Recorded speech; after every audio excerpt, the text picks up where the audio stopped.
not good enough. Sorry about that. They will be done next time you see me. Probably. I'm hoping to finish them later today. All right. So we are going to do a couple more examples of these related rates problems. I wanted to do one more, and then I got one for you all to try.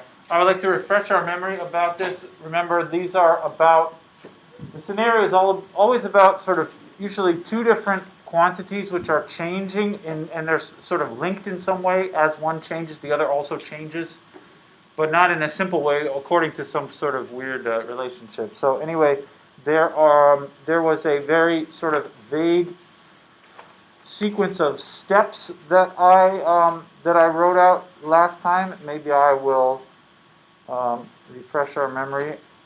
I had sort of 4 steps. First was identify the two changing quantities.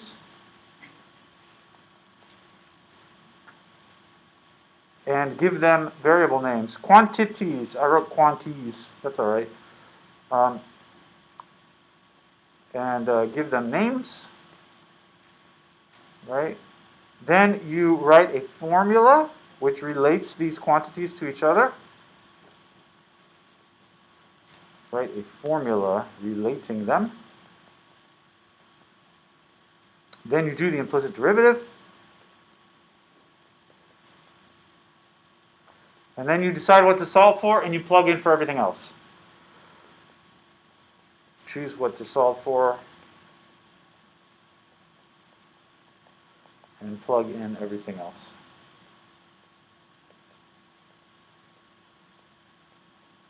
These steps might seem a little vague, but I hope that you remember what they refer to. If not, we're going to do another example. Like I said, I got one more to try. I got one more that I want to do, and then I have one for you all to try. So let's try. This is a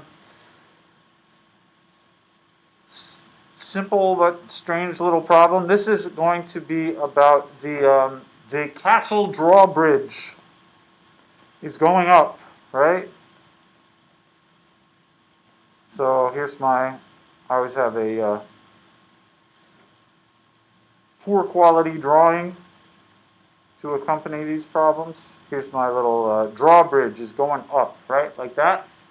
The castle drawbridge is going up. And let's say the guy pulling the chain or whatever is pulling it in such a way that the top edge up here is rising at a constant rate. This is by 6 inches per second. All right? That's how the thing is going up.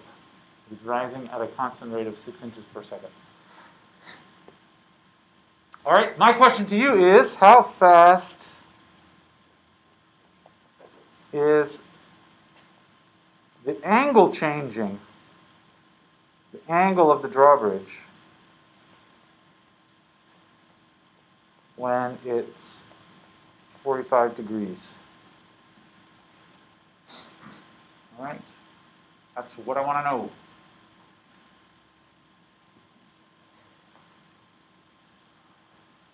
How fast is the angle changing? Okay, so don't think too hard about this at first. You should just try to go through our kind of 4-step process here. First of all, identify the two quantities which are changing. Usually, it's not so hard to do that. Any thoughts about that? Two things which I mentioned specifically that are changing along with each other. Yeah. Yeah, the height of the top of the drawbridge and the angle that the bridge is making. So my two things, I'll write it again, quantities. My quantities are the two quantities, the height of the top edge and the angle. And usually I like to draw sort of a more abstract version of this picture without all the silly castle or whatever. Really, it's just something like this, right? It's a triangle where the height of the top and the angle are the things that I care about. And what do you want to call these variables? What do you think? What do you want to call the height? Anyone have an opinion? H, okay. That's exactly what I was thinking. And how about the angle?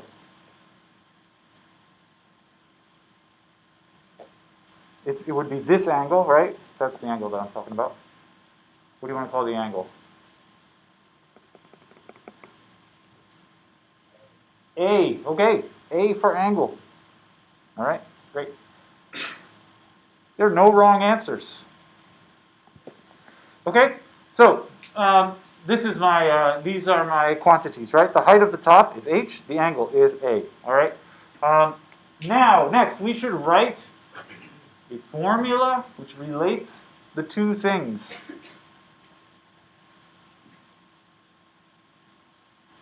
Oh, I left out a piece of information. Sorry, I started looking at this and then decided I don't know a formula that relates those two things.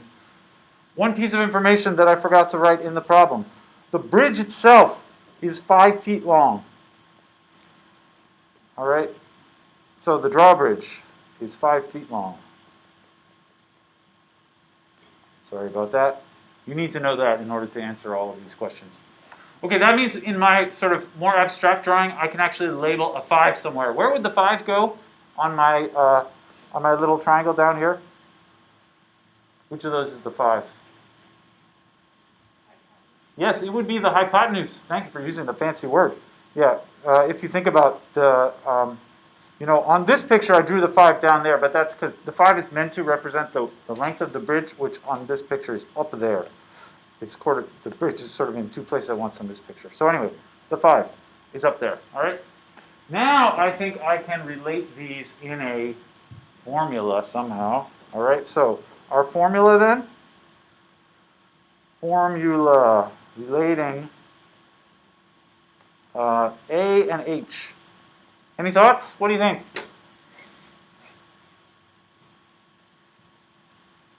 An equation, really, should have an equal sign in it. Anybody got an idea? Yeah. Oh, all right. Thank you. Appreciate it.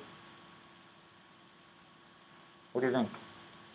In the other problems we've been doing involving triangles, we always use the Pythagorean theorem, but actually we're not going to use the Pythagorean theorem here because in this problem we care about one of the angles rather than the, yeah. Uh-huh. Yeah, what would you say specifically? Yeah, he said we should use the sine. Angle, sine of A equals h of 5. Yeah, excellent. This is a little SOHCAHTOA action. I saw a viral TikTok about SOHCAHTOA. Did you see that one? It was like yesterday, today maybe? It was some white lady high school teacher doing like a very offensive, like Native American style dance, like yelling SOHCAHTOA and hooting and hollering. Yeah. Any of you thinking of being math majors, don't go that route. Yes, SOHCAHTOA is a stupid made-up word. It's not. It has nothing to do with anybody's actual culture. Okay. Yes, this is a formula. The sine, remember, is the opposite over the adjacent, and in this picture, the opposite of the h. Sorry, the opposite over the hypotenuse. The h divided by the 5. All right. Excellent. What's next? Take the implicit derivative. That was our formula. Now I'll do the implicit derivative. Where everywhere I'm doing the derivative with respect to time. So it's d by dt of everything. So sine of a, I take the derivative of sine, it becomes cosine. So it's going to say cosine a, and then times dA dt. That's the implicit derivative. You always multiply times the derivative of whatever variable you were talking about. And then h over 5. How do I take the derivative of h over 5? Now, it looks like a fraction. You could use the quotient rule, I suppose, but that's not really a great way to do it. I would think of this as 1/5 times h, and then the derivative of that is just 1/5 dh dt, right? So this is the derivative step. Any questions so far? I hope everybody's with it. That was the third step. The fourth and final step of our procedure would be decide what in here we're going to solve for. You'll have to probably refresh your memory about what exactly the question was at this point, and then plug in stuff for everything else. So look back at the question. It says, the question is, how fast is the angle changing when the angle is 45 degrees? So I believe in terms of what I'm trying to solve for, it would be this, dA dt. That's the rate of change of the angle. All right, so I'm going to say I want to solve for dA dt, which means I need to plug in for all the other things. That is A equals something, and then dH dt. Those are the only other unknowns in there.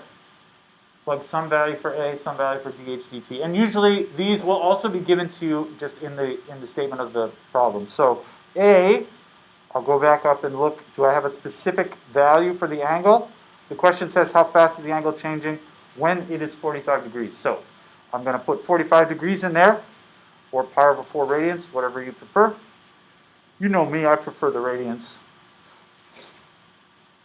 And then dH dt is the how fast the height is changing, and that I also gave you in the statement of the problem. It was 6 inches per second, so that is going to become 6 if my units are going to be in inches. All right. And now we should just be able to plug it all in and work it all out. So it's going to say cosine of pi over 4 times dA dt, which I leave like it is because that's what I'm going to solve for eventually, equals 1/5 times dH dt is 6. Anybody remember cosine of pi over 4? That's 45 degrees. Remember? Yeah? Yeah, root 2 over 2, also known as 1 over root 2. dA dt is, can I write 6/5? And then just to solve for dA dt, I multiply both sides by root 2. 6 over 5 times root 2. Or if you had used root 2 over 2, it would look slightly differently, but the same number. All right. I decided to put this into my calculator just to see if it seems, these problems, if you have a calculator, you might as well just check to see if it seems reasonable at all. When I plug that number into my calculator, I get 0.141. And what should the units here be?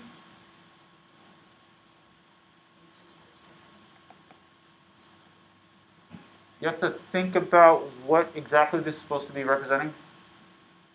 This is supposed to be how fast the angle is changing.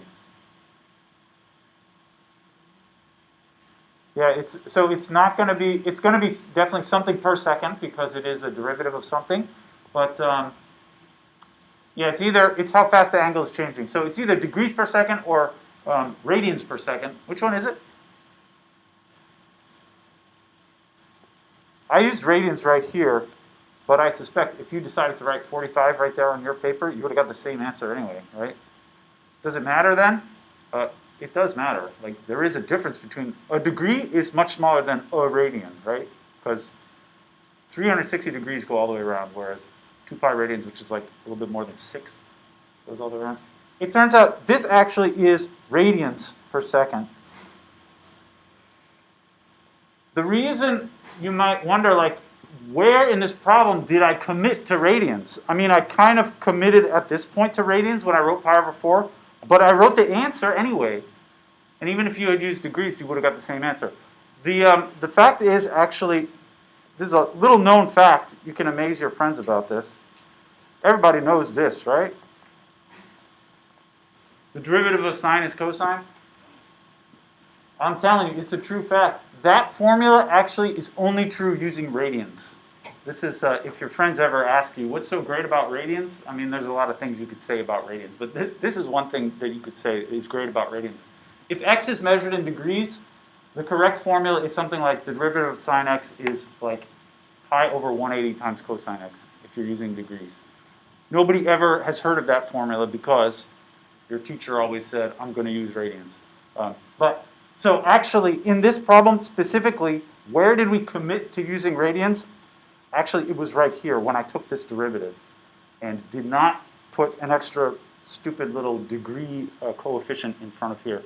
That's when I committed to radians. Anyway, the moral of the story, when you're doing any kind of related rates problems, and you end up with an angle measure at the end, it probably has to be radians, because probably you used some formula which is technically only true using radians. Anyway, this I can't tell if it's really reasonable or not. I decided to convert that to degrees, which I don't usually do, but I use my calculator to do this. This is 8.1 degrees per second, just to see. And I guess that's reasonable. I don't know. It's hard for me to tell in this scenario. All right. Excellent. So that was the one I wanted to do. I said I got one for you all to try, and then we'll move on to something else. Any questions about that before we move on? The moral of the story is always use radians. Even if you don't like radians, you probably ended up using radians anyway because you used some formula which only works with radians. Okay, here is one for you to try. This is the dripping icicle problem.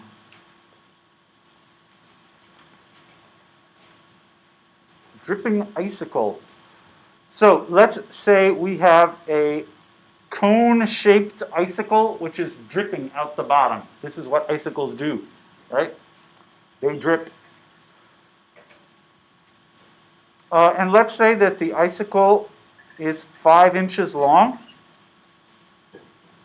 And as it drips, this is like loosely based on reality. As it drips, the length stays the same,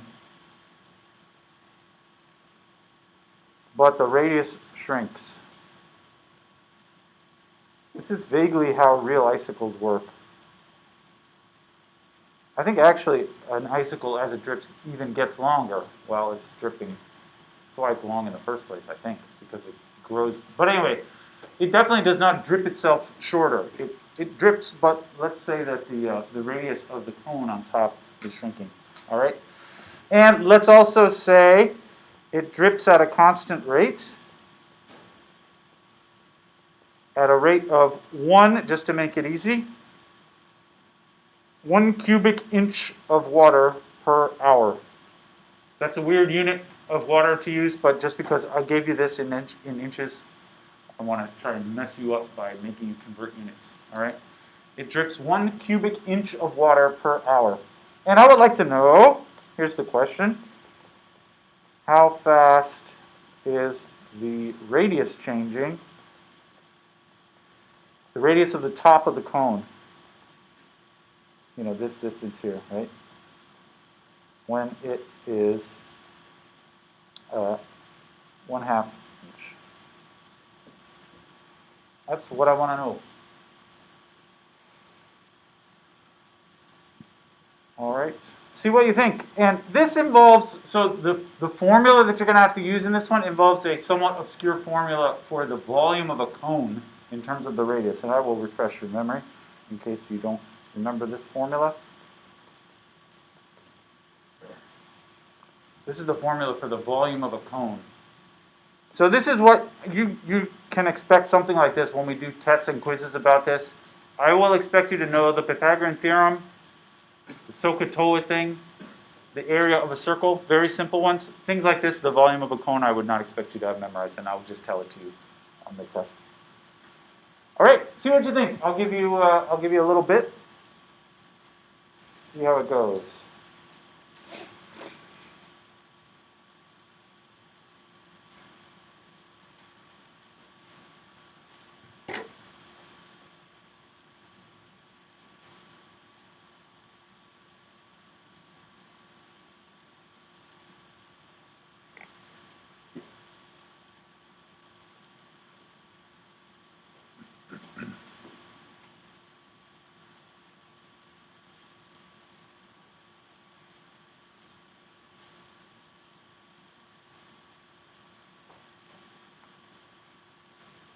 When you're writing your answer, you don't have to write out my 4 steps like I usually do.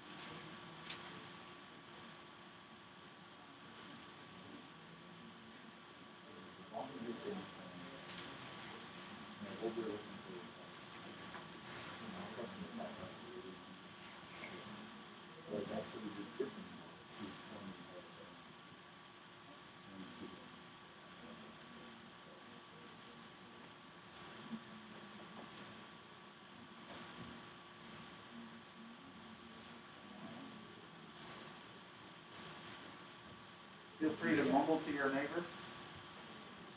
Okay.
All right, let's talk about these. I don't know if everybody finished. I saw some people finished at least. Um, so this one is a little bit of a spoiler because I told you the formula, but this is the formula you're going to use right here, right? And one thing about this formula, actually in this problem, you don't have to take this formula exactly as is, because in this problem, not all of these are actual variables. Not all of them are changing over time. In particular, the h is always 5 in this problem, right? So actually you can, your formula which relates the radius, everybody called the radius r, right? Relating the radius to the volume, you could write as v equals 1/3 pi r squared times 5. Now some people left this as an h and did a derivative using the product rule and then used dh dt equals 0 at the end. You'll get the same answer, but it's quite a bit easier to do it this way that I'm doing it, because these are all constants. Remember, I've told you before, like you should beware about plugging values in too soon, because it'll mess up the derivative. Like for instance, right now if you plugged in r equals 1/2, that would be too soon. That's a premature plugulation. Because I'm about to take the derivative, if I plugged in for the r value here, then the derivative would be 0, and that derivative of everything would be 0, which is not what I want, obviously. But it is okay to plug in for the h because the h isn't actually a variable at all in this problem. It's not changing over time. It's just 5 always. So maybe just to beautify this a little bit, my formula is, I wanted to say 5/3 pi r squared. That's it. All right. And then I'm going to do the implicit derivative on both sides. I get dv dt on the left. And on the right, 5/3 pi is all a constant, and then times 2r dr dt. If you had left the h in there, you would have had to use the product rule at this point, which is not wrong, but it's harder than this way. All right. And now I'm ready to decide what to solve for and what to plug in for. The question is, how fast is the radius changing? So this is what I want to solve for. And what else I want to plug in for? The r, I guess, and the dv dt need to get values. I said in the problem, how fast is the radius changing when it is 1/2 inch. So the r, I'm going to use 1/2. And what's the dv dt in this case? Yes, -1, he said. 1, referring to this number right here. You have to think a little bit to realize that this is measuring how fast the volume is changing, but if you think about it, you will realize, yes. If it drips 1 cubic inch per hour, that tells you that statement is about the volume. So the change in the volume is basically 1, although he said -1, which again, I hope makes sense once you hear somebody say it. It's negative because the volume is decreasing over time. So you should use -1 here. All right, plug it all in. I get -1 equals 5/3 pi times 2 times 1/2 times dr dt. And I want to solve for dr dt. I guess these guys will cancel. And I just have 5/3 pi. I divide that to the other side. I get -3/5 pi, something like that, equals dr dt. I think that's it. And I put that into my calculator just in case you care. This is -0.19 something or other. All right. And on a problem like this, on our test or something, you wouldn't be able to give me that last number there. You could do everything else. I would also probably ask you specifically to tell me what the units are. What should the units here be? Since it's a derivative, it's going to be per second, so per whatever the time units you're using. Inches per Yeah, I believe hour is the unit of time which I used, right? Basically, you have to match the units that were given to you in the question. Hopefully the question is using consistent units everywhere. I know it's a pain to standardize your units. I'm not going to try to mess with you by being inconsistent with units, but that's it. And I hope you're not surprised the answer is negative. That just indicates that the radius is shrinking by 0.19 inches per hour. So the units, or the answer here, it should have been negative. All right? Any questions about that? That's all I want to say about related rates. I think that these are kind of cute problems. I don't know if it gives you any satisfaction to work these out. I think they're kind of fun. Any thoughts about that? We could all put our desks in a circle, talk about how it makes us feel. Let's not do that. All right, that's the end of the section about related rates. We got time. Let's talk about the next thing. The next section is called Linear Approximation.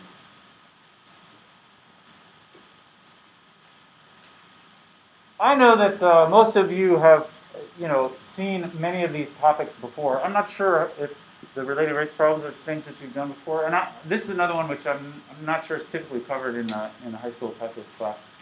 Linear approximation is a way of using tangent lines to compute values of weird functions, like without using a heavy computer or a calculator or something.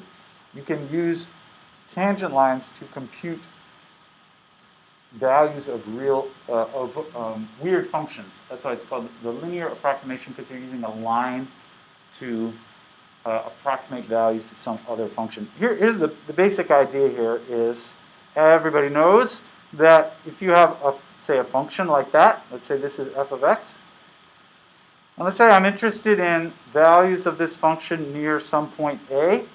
Of course, this over here, the y value would be called f of a.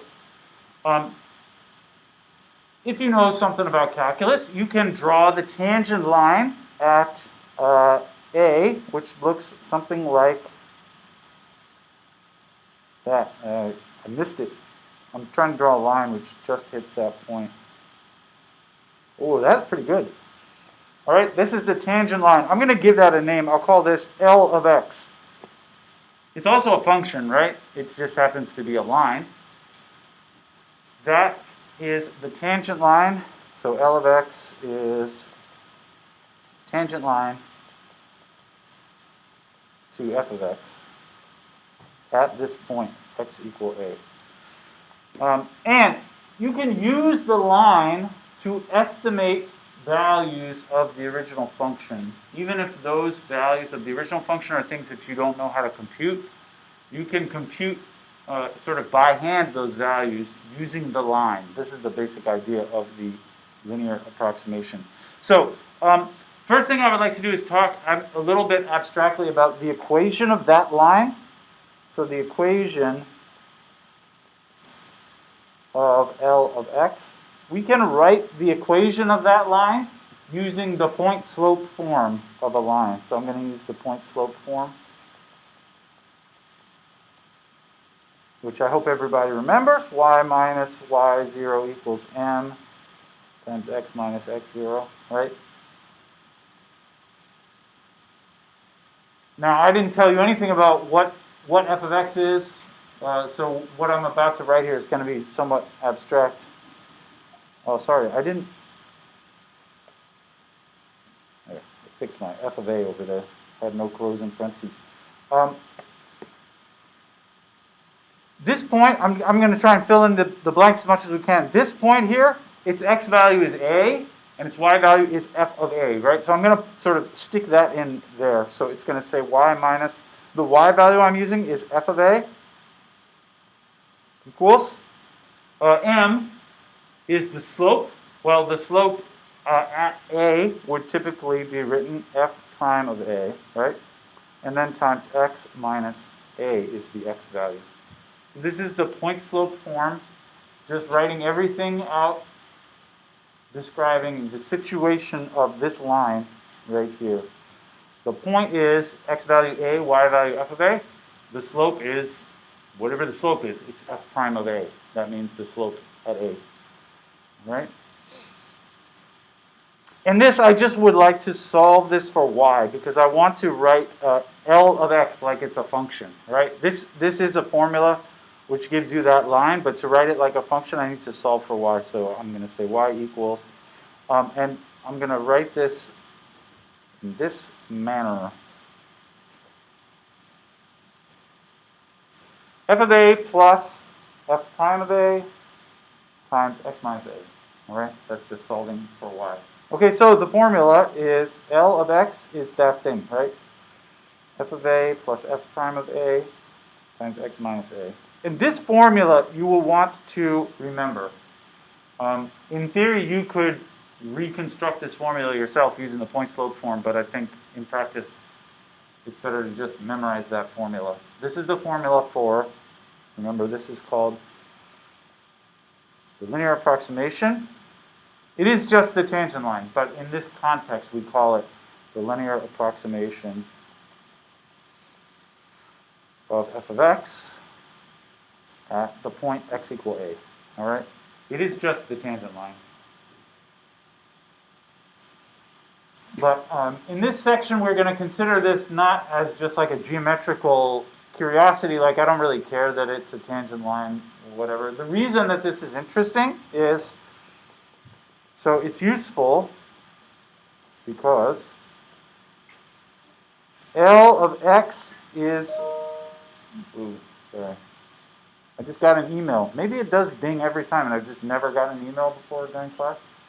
I don't know. Or maybe I just have to mute it. Whatever. This is useful because the linear approximation of x is approximately equal to f of x, and x is near a. All right? This is obvious if you look back at the picture that I started with here. L of x means the values along the line. F of x means the values along the curve. And, you know, what I'm saying here is that the line is close to the curve when x is near a. And do you agree? If I'm looking only near a, so like right around here, it is true that the line is approximately close to the curve, right? That's the purpose of this linear approximation. The line is, the values along the line are close to the values along the curve. And if f is an especially weird function, you can use this approximation to figure out the values of f, even if you don't know how to compute the values of f. You use the line instead. And you won't get the exact answer, but you get something that's pretty close. That's the idea. All right? Let's do a simple example here. I kind of like these methods for computing things without using a calculator. Is always interesting to me that it's even possible. So let's estimate, come on now, the square root of 2 using the linear approximation. I'm going to compute the square root of 2 just by hand without using a calculator. That's the idea. Now, the way I'm about to do it, it will not give me a very accurate answer, but we're going to talk about how you could do it super accurately if you wanted to. Let's estimate the square root of 2 using a linear approximation. So, in order to do this, first of all, the square root of 2 is a number, and I am trying to estimate that specific number, the square root of 2. But in order to make it related to this scenario at all, you really need to talk about a whole function. And so I am going to, when I see this root 2, I think of this as being a particular value of the square root as a whole function. So I'm going to say that f of x be the square root of x. And I'm going to use a tangent line somewhere to estimate the value of the square root of x.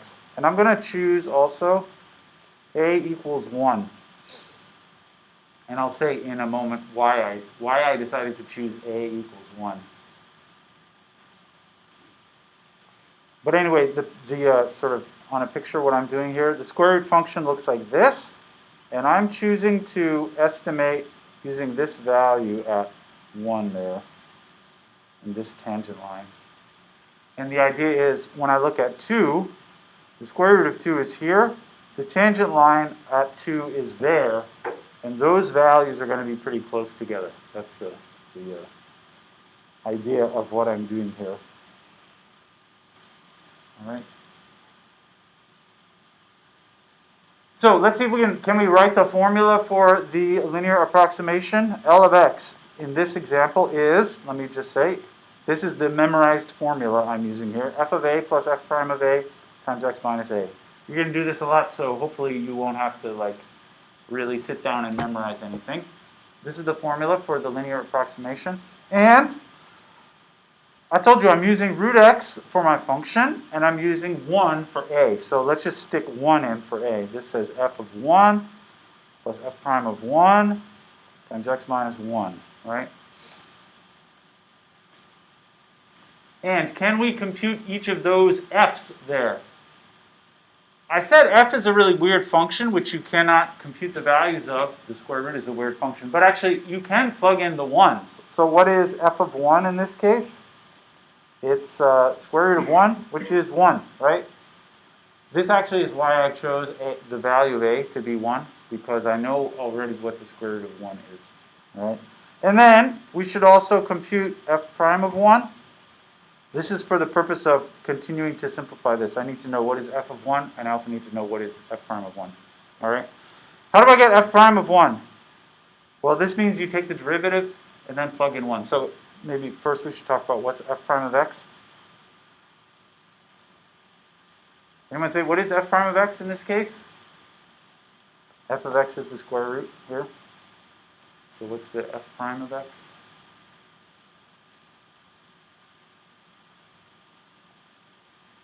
Yeah.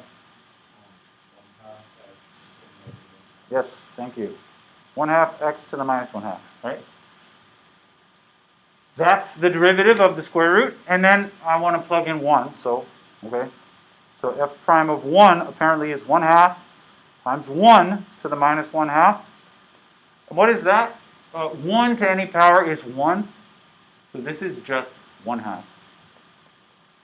All right. And now I have totally computed everything that I need to know. So L of x I can say, this is where I was going before. I just had to do a little sort of side work to figure out what is f of 1 and f prime of 1, but now we know them. F of 1 is 1, f prime of 1 is 1/2. So it's going to say 1 plus 1/2 times x minus 1, right? That's the equation of the line there as a function. And finally, in order to get a value which estimates the square root of 2, I'm going to use the line. This was my strategy all along. Instead of trying to do the square root of 2, which I can't do by hand, I will use the line and do the line when x equals 2. So I would write something like f of 2, that's the square root of 2. Maybe I'll start with square root of 2, which is f of 2, of course. This is approximately equal to L of 2, but L of 2 is easy to do by hand now, because it's just that formula that I wrote up there. It's 1 plus 1/2, 2 minus 1, right? Which is 1 plus 1/2 times 1. 1.5. 1.5, if you will. All right? This is my estimation of the square root of 2. I got 1.5 for the answer. Which I guess is kind of close to the square root of 2. I don't know if you guys are into the square root of 2. Like, the true value of square root of 2 is actually 1.414 something, something, something. So this is, I guess, kind of close. I don't know how impressed you are about that. The square root of 2 is close to 1.5. All right. This is the basic idea. There's kind of a lot of steps, but I want to try one more example, and then we got time for one more example. All right. Remember the basic idea. You use one point to estimate the other one. The reason I chose 1 for my a value was because I already know what the square root of 1 is, right? You basically, I'm going to say this informally now. I'll say this again next time. But you choose the a to be some nearby value where you can compute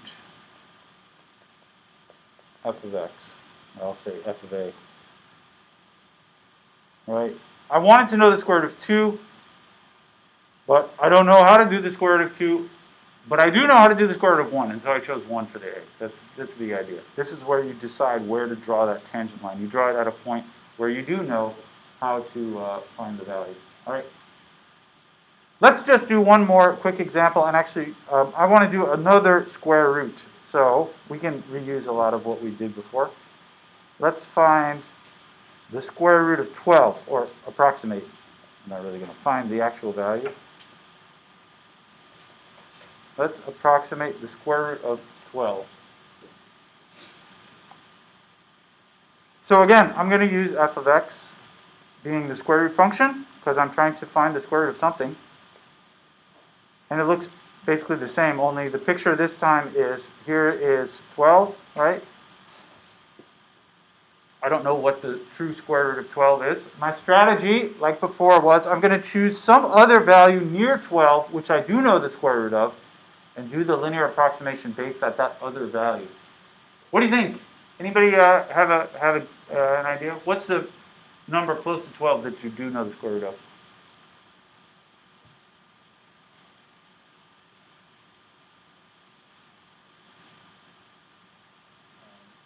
9. Yeah, I heard 9. I would have also accepted 16, although 9 is a little closer to 12 than 16. But this is what you want to think of. A number close to 12, which you do know the square root of. I would say 9 is the closest number to 12, which I know how to find the square root of. So I'm going to choose a equals 9. You could do this using 16. I'm blowing up. You could do this using 16, but your answer, like, this is going to be an approximation, and the approximation you get would be slightly less accurate because it's further away. You want to use the one which is as close as possible. So my picture is going to look like, here's 9. Here's the other value I use. I would draw the straight line in. Look at that straight line. It's not very straight. And then I look up 12 on the line, and that value should be close to the true value of the square root of 9. All right, let's see if we can do it. This won't take long because we've already done, we did the same example before anyway, with just different numbers. So the linear approximation, here's the memorized formula. F of a plus f prime of a, x minus a. And then I just plug in the a's and the f's, right? So this is going to be f of 9 this time, plus f prime of 9 times x minus 9. And what are those f's? Well, f of 9 is square root of 9, which is 3. And f prime of 9, you might have to work out the derivative, although we just did this a moment ago. It's 1/2 times 9 to the minus 1/2. Right? That's the derivative of the square root, and then I plug 9 into it. What's that going to be? It's 1/2. Can anyone tell me, what is 9 to the minus 1/2? You remember your weird exponents here? 9 to the minus 1/2? Yeah, that's 1/3. When you see negative exponent, it always means you stick that thing in the denominator. So just to do a few steps, this is 1 over 9 to the 1/2. 9 to the 1/2 means square root of 9, so that's 1/3 there. So this is 1/2 times 1/3. 1/6 is the slope. That f prime of 9 part is 1/6. So I plug it all in. My linear approximation, that line there, I'm plugging in up here. F of 9 is 3. F prime of 9 is 1/6. It looks like 3 plus 1/6 times x minus 9. All right, this is the equation for that line there.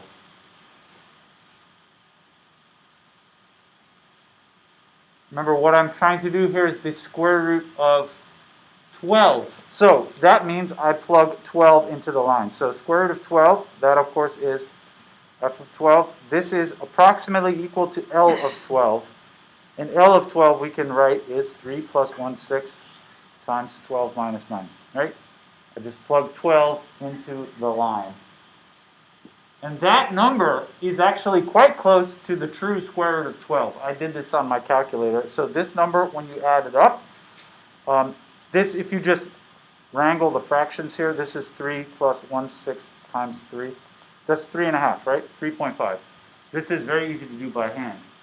The true value of the square root of 12 is actually 3.46 something something. So that's really pretty good in my opinion. All right. This is one way that they could have done these things in the old days without using calculators or computers. It does require that you know how to do calculus. Like you have to use the derivative to do this, but otherwise you can get pretty good answers without using any calculators. That's the point. All right, we'll do a bunch more of these next time. I think that'll do it for us for today. Have a good weekend.